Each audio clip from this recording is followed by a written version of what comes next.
नरियल लियाई दलम जाई बताए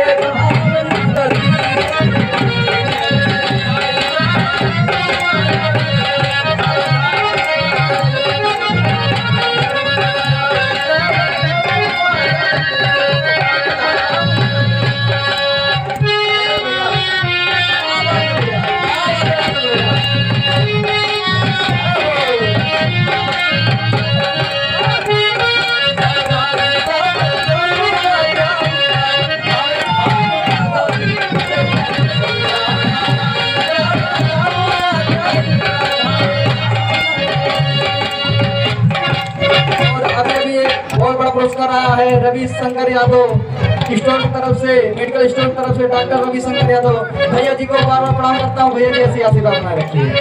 रेल गड़िया धराई बाबा चाची बताए काम बताई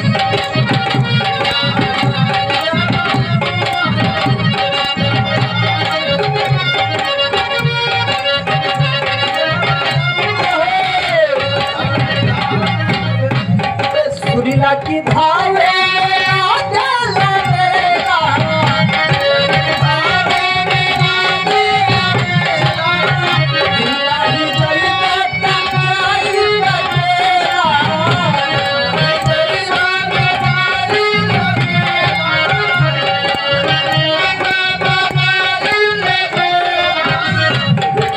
जाए को भाभी के भैया के सामने लेकिन ब्लैकमेल करत है कि तू नहीं जाइबा जाए अकेला और नारियल भी मंगा दें। देख ला नीचे लाइन में तू नहीं जाइबा तो जाइबा अकेला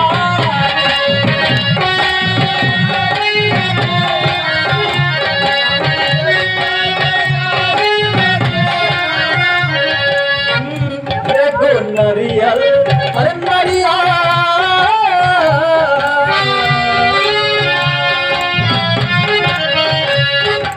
नरियल ले आई बगलम जाई भावे धाम ना करी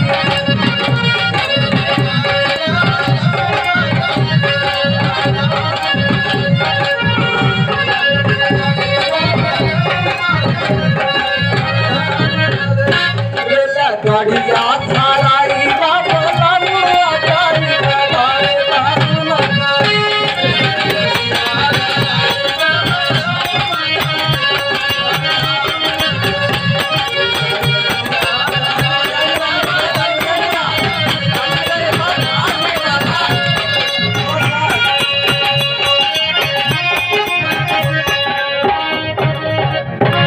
भैया भाभी जी लोगों में कोई गुण बताया देती लागत नाराज होते ताली नहीं बजा तुम कुछ बोली है आप बताई गुण ना बताए भाभी जी लोगों के ताली बताओ ना ताली बजाई ना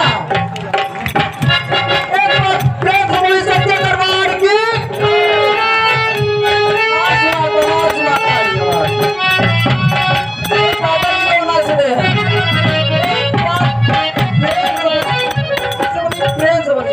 सच्चे दरबार की क्या बात है।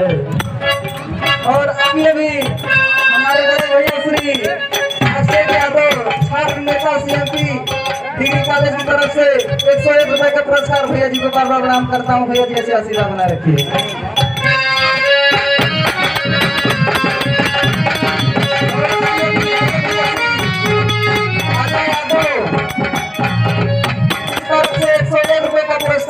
भैया जी को बार बार प्रणाम करता हूँ।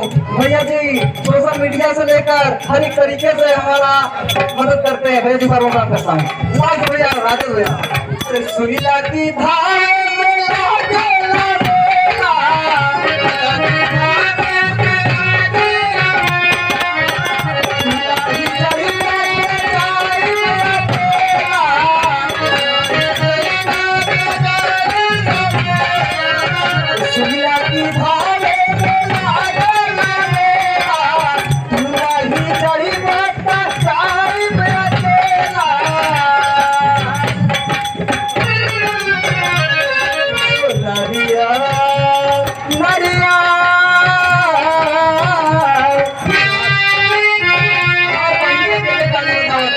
भाई के देखिए बधाई के लिए ताली बजावत रहिएगा।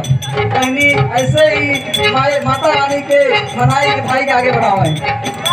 एक नरियल मनाई का कलमवा चाई बढ़ावे भाग नगारी।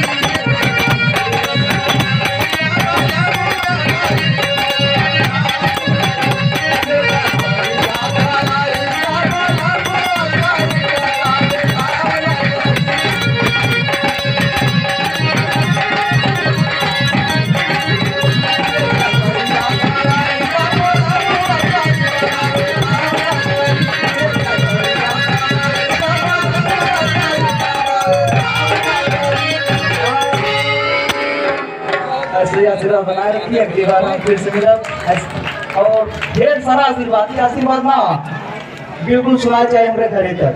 ताली बजाएं तेज से। मोबाइल वाले बड़े भैया आपको छोटे खाए ताली आप खाए बजाना दिक्कत है। ताली आप